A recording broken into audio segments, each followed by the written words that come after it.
एकटा पागल ओकरा अपन बना ले।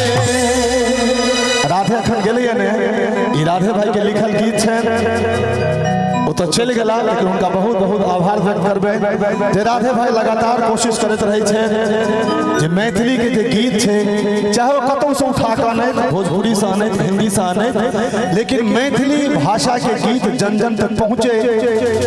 हमू सब कोशिश करे छी जो ई गीत के नीक से निभाबी और ई गीत पहुँचले, तैले राधे भाई के बहुत बहुत धन्यवाद। तनन सनन मिला ले हमरा सौंपतिया